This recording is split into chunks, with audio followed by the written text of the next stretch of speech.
Secretary hindi siya extraordinarily render doon sa United States of America para ma-prove niya yung innocence niya dito at saka hindi sana mag-interfere ang United States of America sa judicial proceedings dito, hindi po ginawa. Okay. Reasonable naman po yung request. Kasi Attorney, nga po, sandali lang, Attorney. versus US, we have to assert our territorial sovereignty. Attorney. Yung request naman niya ay gusto lamang niya na yung ating mga proseso ay galangin at hindi siya ipadala sa United States of America na hindi pa niya ma-prove yung kanyang innocence po. Attorney, di magpaliwanag siya sa Amerika. Una, wanted siya ng Federal Bureau of Investigation, FBI. Pangalawa, meron siyang sexual abuse, human trafficking dito sa ating bansa. Pangatlo, kung talagang siya ay son of God, bakit hindi sa sumulpot at ipagtanggol ang kanyang sarili at humingi siya ng blessings mula sa God na siya ay pakawalan at siya ay mawala lahat ng kanyang kaso. Di ba, Attorney? Son of God siya? Naniniwala ba kayong son of God siya? Sir, ako po ay isang Muslim. Ay, wala. Abogado ang pinag-uusapan natin. Akin pong ginagalang ang faith po ng ibang tao. Hindi po ako nagdadrop sa ganoon pong level. Yun po ang kanilang... Hindi ho level yun. Tinatanong ko kayo. Siya ay son of God. Kung siya ay son of God, Attorney, kung maakusa ka in the future po ng, let us say, rape din, napadismiss mo na, and then you will find out later na inosente ka naman talaga, choice mo rin po yun, Sir Noli, na i-insist na wala kang kasalanan, and you don't have to surface. That is within our rule of law po, Sir Noli. Hindi. Kung talagang siya po, marami siyang mga taga-subayba, marami siyang tumutulong sa kanya. So patunayan niyang wala siyang kasalanan, sumulpot siya. At yung sinasabing bangke na pinagtataguan niya, lumabas na siya doon, parang daga siyang lalabas, at siya naman ay may pagkakataon para ipagtanggol ang sarili niya, at marami siyang abogado, kasama na ho kayo kahit kayo ay isang Muslim. Sir, he will certainly, he already said that he will do that. But kailan? He requested lang. Kailan? Sa ating presidente, na magpalabas ng written declaration. Mahina naman itong kaso, sir. Ang ayaw lang talaga niya na baka ipadala siya doon sa United States of America na hindi pa niya na-clear yung pangalan niya dito. Kailangan niya i-clear ang pangalan niya dito. Na-dismiss na nga itong kaso na ito And it is within his right to really question the finding of probable cause. Ginawa nga ito nila Senator Lacson. Ito na naman hindi niya pwedeng gawin ito? Pauli-uli na lang sinasabi niyo. Attorney, sorry, Attorney. Attorney. Yes po. Huwag ho kayong tuloy-tuloy magsalita dahil hindi ako makapag-question sa inyo. Paulit-ulit ang sinasabi niyo mga lakson na yan. Ang sinasabi ho namin, hindi makikialam ang Pangulo dyan, wanted siya sa Amerika, sa FBI, bahala na ang FBI niya. Pero tinatanong ko, yung pag-usapan natin yung ngayon, meron siyang sexual abuse, meron siyang human trafficking, nagtatago pa siya doon sa kanilang compound. Bakit hindi siya lumabas, palabasin ninyo, at ipagtanggol ninyo ang kaso niya? Kung talagang wala siyang kasalanan, ay wala, ma-absuelto siya. Pero habang siya ay nagtatago po, paano niya ipagtatanggol ang sarili niya? Paano kami maniniwala na wala siyang kasalanan?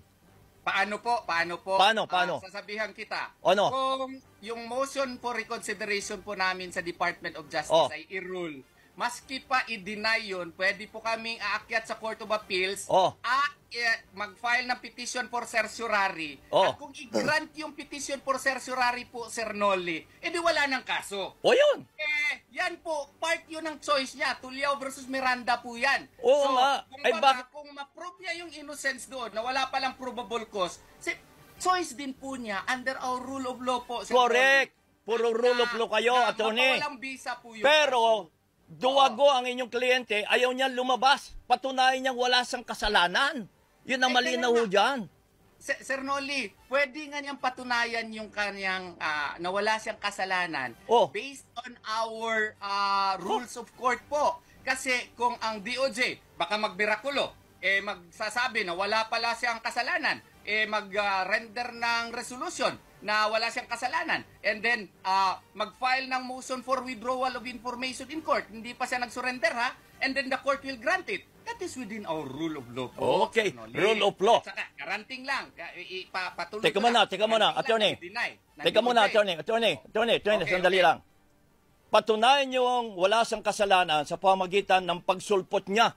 Magpakita siya, harapin niya ang DOJ, harapin niya ang mga kaso niya, doon kami maniniwala na siya ay tapat talaga sa kanya sinumpaan, sa kanya mga alagad, na yung mga kaso niya ay hindi totoo, patunayan niya.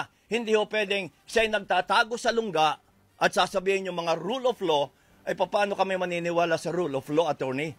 Sir, Ha? sir, hindi pinapatunayan nga niya po. Ay, He anong is- patunay?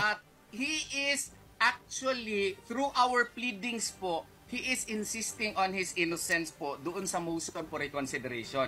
Ang problema lang kasi natin, Sir Noli, is yung ating mindset po, kailangan talaga nandun siya physically present. The accused Yes, also yes. has the right, the option po, to insist on his innocence. Choice po niya yun without surrendering. That is within our rule of law po, Sir Noli. Siguro hindi maintindihan masyado sa mga non-lawyers, pero it is within our rule of law po na option niya yon, questionin niya yung information, invalid yun, yung warrant of arrest, questionin. At kung ma-deny, pwede kami aakyat sa Court of Appeals. At kung mag-grant po ng Court of Appeals na invalid pala yung information at saka warrant of arrest, wala nang kaso. So, choice din wala yan nang kaso. ng akusado. Patunayan ninyo, palabasin niya sa salungga, at saka kayo mag-file. Ha? Ay kahit tumatawa kayo, kahit attorney kayo, pero kami pangkaraniwang tao, ang alam namin ang taong may kaso ay dapat lumabas at ipagtanggol ang kanyang sarili. Lalo na po ang isang tao na katulad ni Pastor Kibuloy na Son of God. Sir, yan po ang view po ninyo, sir. Opo, Ginagalang yan ko ang po view ko. Pero mali po yan na Hindi point ho of ako view mali, kasi hindi ako mali. Meron pong alternatibo po ang akasado, Sir Noli. Hindi ho, kung talagang wala siyang kasalanan, patunayan niyang wala siyang kasalanan at kami maniniwala kapag siya lumabas na at yung proseso ng batas, doon pa lamang kami maniniwala na wala siyang kasalanan, attorney. Remember, attorney ho kayo.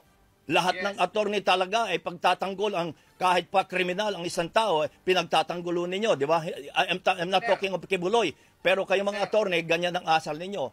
Pinagtatanggol ninyo kahit kriminal. Kriminal si Pastor Hindi ko Apollo sinasabing si Kibuloy. Pastor Dahil nga. meron pa lang Makinig po, ho kayo. abogado pa lang po siya. Hindi ko sinasabing si Pastor. Sabi ko, may mga abogado na kahit kriminal, ipinagtatanggol nila. I'm not talking of Kibuloy. Malinaw yun eh. Sumasabat ho kayo kasi kayo kaya hindi nyo marinig. Okay, attorney, hindi tayo matatapos dahil pinipilit nyo yung gusto nyo, pinipilit ko rin ang gusto ko. Pero abangan natin kung ano magiging resulta. Ganito na lang, Sir Noli. Ganito na lang po. We have agreed to disagree. Okay. We have agreed to part disagree. po sa ating saligang batas, Oh. part po sa ating mga batas po, na may choice talaga yung akusado. May choice din. Na Ay, nako. i-insist niya yung kanyang Attorney, sorry. innocence na hindi kailangan maging physically present before the jurisdiction of the court. Especially in this case na may banta po sa kanyang buhay.